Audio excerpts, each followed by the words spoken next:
So let's take just a second and revisit the book of Moses from a 30,000-foot overview, just so that we're all oriented the same. Remember that Moses, chapters 1 through 8, are the equivalents of the Joseph Smith translation for Genesis, chapters 1 through chapter 6, verse 13.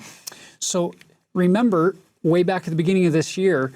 we covered Moses chapter 1, which doesn't appear in the Genesis account, and then we got a whole bunch of additional information concerning Enoch in chapter 6 and 7 of Moses that also don't appear in the book of Genesis.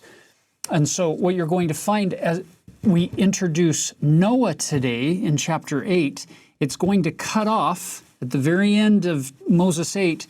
is the equivalent of what you're going to get in Genesis chapter 6, verse 13. So if you want that to be a little clearer to you in the future, you could just make a note of this in your Pearl of Great Price, as well as turn to your Bible, go to Genesis chapter 6, verse 13. You could draw a physical line there and then draw a little arrow up that says JST, Moses, or something to show this is the cutoff. Now, moving forward, you'll notice that you then get some pretty sizable Joseph Smith translation changes that don't appear in your footnote directly. It'll just point you back to the appendix in the very back of your Bible, right before the maps.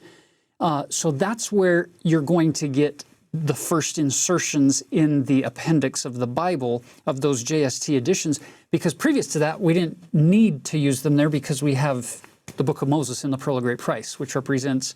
the entirety of the Joseph Smith translation up to that point.